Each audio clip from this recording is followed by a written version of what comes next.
Hi friends, ನಾನು ನಿಮ್ಮ ಪ್ರೀತಿಯ ಕಲೇಶ್. ಸೊ ಈ ವಿಡಿಯೋದಲ್ಲಿ ಯಾವ ಟಾಪಿಕ್ ಬಗ್ಗೆ ಚರ್ಚೆ ಮಾಡಲಿಕ್ಕೆ ಬಂದಿದ್ದೀವಿ ಅಂತಂದರೆ ಔದಾಸೀನ ವಕ್ರರೇಖೆ. ಔದಾಸೀನ ವಕ್ರರೇಖೆ ಅಂದರೆ ಏನು, ಔದಾಸೀನ ನಕ್ಷೆ ಅಂದರೆ ಏನು ಅನ್ನೋದ್ರ ಬಗ್ಗೆ ಈ ಒಂದು ವಿಡಿಯೋದಲ್ಲಿ ಡಿಸ್ಕಸ್ ಮಾಡೋಣ. ಏನು ಔದಾಸೀನ ವಕ್ರರೇಖೆ ಎಲ್ಲಿ ಬರ್ತದೆ ಅಂದರೆ ಸೆಕೆಂಡ್ ಪಿ ಯು ಸಿನಲ್ಲಿ ಎಕನಾಮಿಕ್ಸ್ ವಿಷಯದಲ್ಲಿ, ಅದರಲ್ಲೂ ಮೈಕ್ರೋ ಎಕನಾಮಿಕ್ಸ್ ಪಾರ್ಟಲ್ಲಿ ಸೆಕೆಂಡ್ ಚಾಪ್ಟರ್ಲಿ ಬರ್ತಕ್ಕಂತಹ ಒಂದು ಟಾಪಿಕ್ ಆಗಿದೆ. ಏನು ಔದಾಸೀನ ವಕ್ರರೇಖೆ ಅಂದರೆ ಒಂದೇ ಮಟ್ಟದ ತೃಪ್ತಿ ಅಥವಾ ತುಷ್ಟಿಗುಣ ನೀಡುವ ಎರಡು ಸರಕುಗಳ ವಿವಿಧ ಸಂಯೋಜನೆಗಳನ್ನು ತೋರಿಸುವಂಥ ರೇಖೆಯ ಔದಾಸೀನ ವಕ್ರರೇಖೆ. ಇದನ್ನು ಒಂದು ಗ್ರಾಫಲ್ಲಿ ತೋರಿಸ್ತೀನಿ ನಿಮಗೆ. ಏನು ಅಂತಂದರೆ ಇಲ್ಲಿ ಎರಡು ಸರಕುಗಳಿದ್ದಾವೆ. ಎರಡು ಸರಕುಗಳು ಯಾವುವು ಅಂದರೆ ಎಕ್ಸ್ ಸರಕು ಮತ್ತು ವೈ ಸರಕು. ಓ ವೈ ಆ್ಯಕ್ಸಿಸಲ್ಲಿ ವೈ ಸರಕನ್ನು ಮತ್ತು ಓ ಎಕ್ಸ್ ಆ್ಯಕ್ಸಿಸಲ್ಲಿ ಎಕ್ಸ್ ವಸ್ತುವನ್ನು ತೋರಿಸಲಾಗಿದೆ. ಈ ಎರಡೂ ಸರಕುಗಳ ವಿವಿಧ ಸಂಯೋಜನೆಗಳನ್ನು ಯಾವುದು ಔದಾಸೀನ ವಕ್ರರೇಖೆ ತೋರಿಸ್ತದೆ. ಇಲ್ಲಿ ಔದಾಸೀನ ವಕ್ರರೇಖೆ ಯಾವುದು ಅಂದರೆ ಐ ಸಿ ರೇಖೆಯನ್ನು ಔದಾಸೀನ ವಕ್ರರೇಖೆ, ಇಂಡಿಫರೆನ್ಸ್ ಕರ್ವ್ ಅಂತ ಕರಿತೀವಿ. ಇಂಡಿಫರೆನ್ಸ್ ಕರ್ವ್, ಈ ಇಂಡಿಫರೆನ್ಸ್ ಕರ್ವ್ ಎ ಮತ್ತು ಬಿ ಎಂಬ ಎರಡು ಸಂಯೋಜನೆಗಳನ್ನ ಹೊಂದಿದೆ. ಅಂದರೆ ಎ ಸಂಯೋಜನೆ ಎಷ್ಟು, ಓ ಎಫ್ ಪ್ರಮಾಣದಷ್ಟು ವೈ ಸರಕನ್ನು ಮತ್ತು ಓ ಎಮ್ ಪ್ರಮಾಣದಷ್ಟು ಏನು ಎಕ್ಸ್ ವಸ್ತುವನ್ನು ಯಾವುದು ಎ ಸಂಯೋಜನೆ ಸೂಚಿಸ್ತದೆ. ಅದೇ ಔದಾಸೀನ ವಕ್ರರೇಖೆ ಮೇಲೆ ಇನ್ನೊಂದು ಬಿ ಸಂಯೋಜನೆ ಇದೆ. ಈ ಬಿ ಸಂಯೋಜನೆ ಓ ಇ ಪ್ರಮಾಣದಷ್ಟು ಏನು ವೈ ಸರಕನ್ನು, ಓ ಎನ್ ಪ್ರಮಾಣದಷ್ಟು ಯಾವುದು ಎಕ್ಸ್ ಸರಕನ್ನು ಸೂಚಿಸ್ತದೆ. ಈ ಎರಡೂ ಸಂಯೋಜನೆಗಳು ಒಂದೇ ಮಟ್ಟದ ತುಷ್ಟಿಗುಣವನ್ನು ಅಥವಾ ಒಂದೇ ಮಟ್ಟದ ತೃಪ್ತಿಯನ್ನು ನೀಡುವಂತಹವು ಆಗಿರ್ತವೆ. ಇದರಲ್ಲಿ ಯಾವುದೇ ಸೆಲೆಕ್ಟ್ ಮಾಡಿಕೊಂಡ್ರು ಕೂಡ, ಇಲ್ಲ ಎ ಸಂಯೋಜನೆ ಸೆಲೆಕ್ಟ್ ಮಾಡಿಕೊಂಡ್ರು ಕೂಡ ಅಷ್ಟೇ ಪ್ರಮಾಣದ ಸ್ಯಾಟಿಸ್ಫ್ಯಾಕ್ಷನ್ ಸಿಗುತ್ತೆ, ಅಥವಾ ಬಿ ಸಂಯೋಜನೆಯನ್ನು ಸೆಲೆಕ್ಟ್ ಮಾಡಿಕೊಂಡ್ರು ಕೂಡ ಅಷ್ಟೇ ಮಟ್ಟದ ಸ್ಯಾಟಿಸ್ಫ್ಯಾಕ್ಷನ್ನು ಸಿಗುತ್ತೆ. ಹಾಗಾಗಿ ಈ ಎರಡೂ ಸಂಯೋಜನೆಗಳು ಒಂದೇ ಔದಾಸೀನ ರೇಖೆ ಮೇಲೆ ಬರ್ತದೆ, ಐ ಸಿ ರೇಖೆ ಮೇಲೆ ಬರ್ತದೆ. ಹಾಗಾಗಿ ಇದನ್ನು ಏನಂತ ಕರಿತೀವಿ, ಒಂದೇ ಮಟ್ಟದ ತೃಪ್ತಿ ನೀಡುವಂತಹ ಎರಡು ಸರಕುಗಳ ವಿವಿಧ ಸಂಯೋಜನೆಯನ್ನು ತೋರಿಸುವಂಥ ರೇಖೆ ಔದಾಸೀನ ವಕ್ರರೇಖೆ ಅಂತ ಕರಿತೀವಿ. ಇನ್ನು ನಾವು ನೆಕ್ಸ್ಟ್ ನೋಡೋದಾದರೆ ಔದಾಸೀನ ನಕ್ಷೆ ಅಂದರೆ ಏನು. ಔದಾಸೀನ ನಕ್ಷೆ ಅಂದರೆ ವಿವಿಧ ಮಟ್ಟದ ತುಷ್ಟಿಗುಣವನ್ನು ಸೂಚಿಸುವ ಎರಡು ಸರಕುಗಳ ವಿಭಿನ್ನ ಸಂಯೋಜನೆಯನ್ನು ಪ್ರತಿನಿಧಿಸುವಂತಹ ಔದಾಸೀನ ವಕ್ರರೇಖೆಗಳ ಕುಟುಂಬ ಅಥವಾ ಗುಂಪನ್ನು ಔದಾಸೀನ ವಕ್ರರೇಖೆ ನಕ್ಷೆ ಔದಾಸೀನ ನಕ್ಷೆ ಅಂತ ಕರಿತೀವಿ. ಇಲ್ಲಿ ಈ ನಕ್ಷೆಯಲ್ಲಿರುವಂಥ ಪ್ರತಿಯೊಂದು ಔದಾಸೀನ ವಕ್ರರೇಖೆಗಳು ವಿಭಿನ್ನ ಮಟ್ಟದ ತುಷ್ಟಿಗುಣವನ್ನು ನೀಡುತ್ತವೆ. ಇದನ್ನು ಒಂದು ರೇಖಾಚಿತ್ರದ ಮೂಲಕ ನಾವು ನೋಡ್ಬೋದು. ಇಲ್ಲೇನು ಅಂತಂದರೆ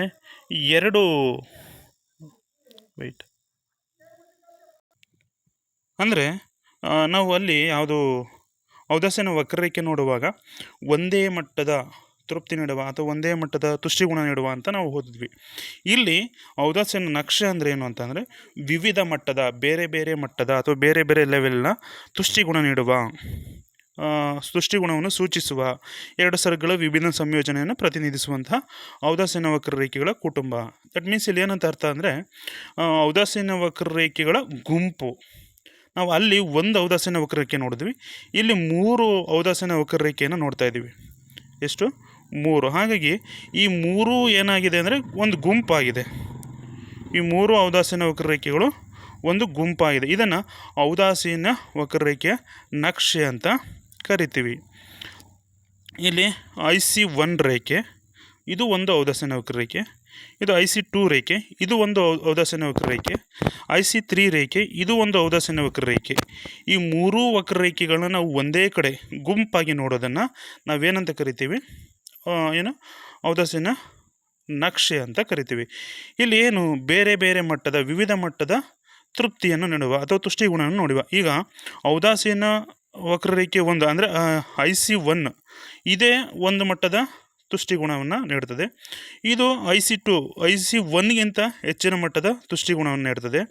IC2 ಮತ್ತು IC1ಗಿಂತ ಹೆಚ್ಚಿನ ಮಟ್ಟದ ತುಷ್ಟಿಗುಣವನ್ನು ನೀಡುತ್ತದೆ. ಹೀಗೆ ಮೇಲಕ್ಕೆ ಹೋದಂಗೆ ಏನಾಗುತ್ತೆ ಅಂದರೆ ಹೆಚ್ಚಿನ ಮಟ್ಟದ ತುಷ್ಟಿಗುಣವನ್ನು ನೀಡ್ತವೆ. ಅಂದರೆ ಈ ರೇಖೆ ಮೇಲೆ ಬರುವಂತಹ ಸಂಯೋಜನೆಗಳು ಹೆಚ್ಚಿನ ಮಟ್ಟದ ತುಷ್ಟಿಗುಣ ನೀಡುತ್ತದೆ. ಈಗ IC1 ರೇಖೆ ಮೇಲೆ ಬರುವಂತಹ ಸಂಯೋಜನೆಗಳೇನಿದೆ ಈ ಎಲ್ಲ ಸಂಯೋಜನೆಗಳು ಏನು ಮಾಡ್ತವೆ ಅಂದರೆ IC1 ಪ್ರಮಾಣದಷ್ಟು ತುಷ್ಟಿಗುಣವನ್ನು ನೀಡುತ್ತದೆ. ಈಗ IC2 ರೇಖೆ ಮೇಲೆ ಬರುವಂತಹ ಎಲ್ಲ ಸಂಯೋಜನೆಗಳು ಏನು ಮಾಡ್ತವೆ IC2 ಪ್ರಮಾಣದಷ್ಟು ಏನು ತುಷ್ಟಿಗುಣವನ್ನು ನೀಡುತ್ತದೆ.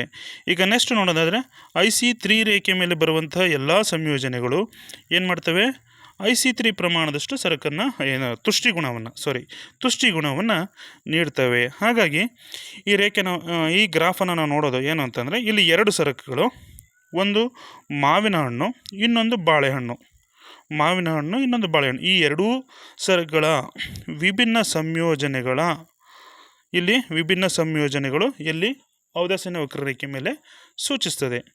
ಸೊ ಇಲ್ಲಿ ಏನಂತ ಕರಿತೀವಿ ಆ ಎಲ್ಲ ಬೇರೆ ಬೇರೆ ಲೆವೆಲ್ನ ಅಥವಾ ಬೇರೆ ಬೇರೆ ಮಟ್ಟದ ತುಷ್ಟಿಗುಣವನ್ನು ನೀಡುವಂತಹ ಏನು ವಕ್ರರೇಖೆಗಳ ಗುಂಪನ್ನು ನಾವು ಔದಾಸೀನ ನಕ್ಷೆ ಅಂತ ಕರಿತೀವಿ.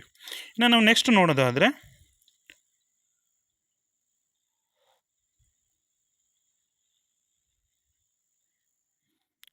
ಔದಾಸೀನ ನಕ್ಷೆಯಲ್ಲಿರುವಂತಹ ಕೆಳಗಿನ IC ರೇಖೆಗಳ ಮೇಲಿರುವ ಅಂದರೆ ಔದಾಸೀನ ವಕ್ರರೇಖೆಯಲ್ಲಿ ಅಥವಾ ಔದಾಸೀನ ನಕ್ಷೆಯಲ್ಲಿ ಕೆಳಗಿನ IC ರೇಖೆಗಳು ಮೇಲೆ ಬರುವ ಅಂದರೆ ದಟ್ ಮೀನ್ಸ್ ಇಲ್ಲಿ ಈ ಚಿತ್ರದಲ್ಲಿ ನಾವು ನೋಡೋದಾದರೆ IC1 ರೇಖೆ ಮೇಲೆ ಬರುವ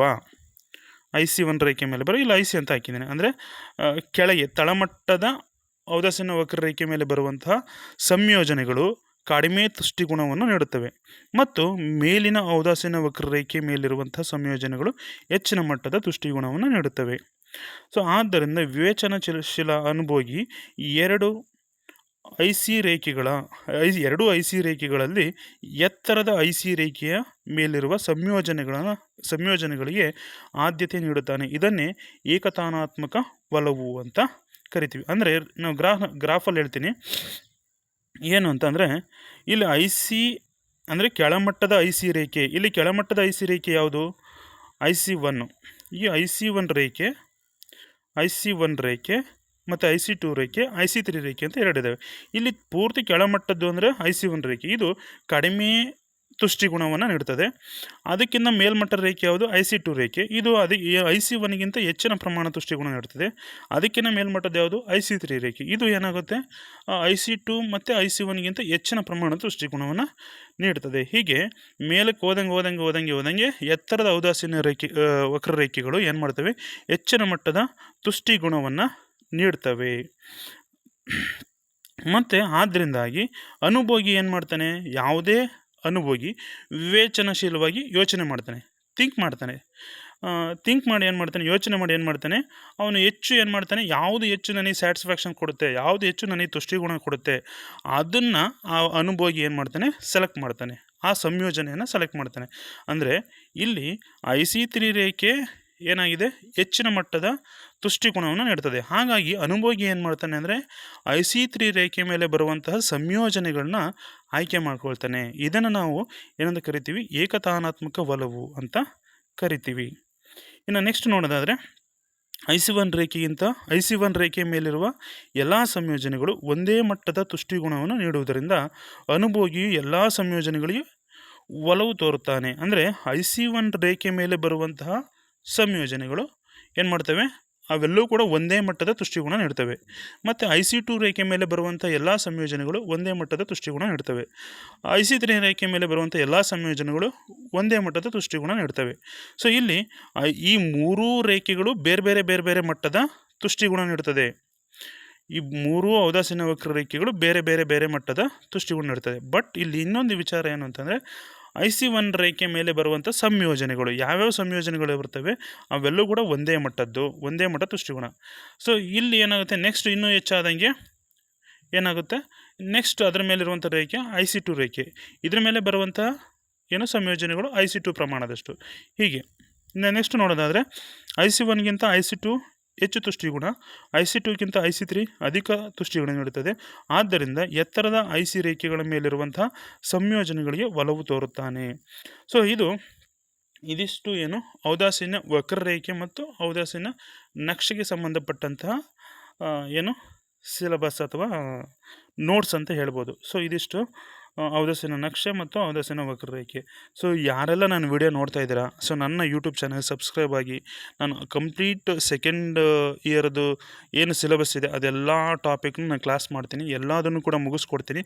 ಹಾಗಾಗಿ ಯಾರೆಲ್ಲ ಇದ್ದೀರಾ ಎಲ್ಲರೂ ಕೂಡ ಸಬ್ಸ್ಕ್ರೈಬ್ ಆಗಿ, ಲೈಕ್ ಮಾಡಿ, ನನ್ನ ಯೂಟ್ಯೂಬ್ ಚಾನಲ್ನ ಶೇರ್ ಮಾಡಿ ನಿಮ್ಮ ಫ್ರೆಂಡ್ಸ್ಗೆ, ಯಾರು PUC ಓದೋರಿದ್ದಾರೆ, ಸ್ಟೂಡೆಂಟ್ಸು, ಸೊ ಇವರಿಗೆಲ್ಲ, ಫ್ರೆಂಡ್ಸು, ಇವರಿಗೆಲ್ಲ ಶೇರ್ ಮಾಡಿ ಅಂತ ಹೇಳ್ತಾ ನಾನು ಈ ವಿಡಿಯೋ ಮುಗಿಸ್ತಾ ಇದ್ದೀನಿ. Thank you so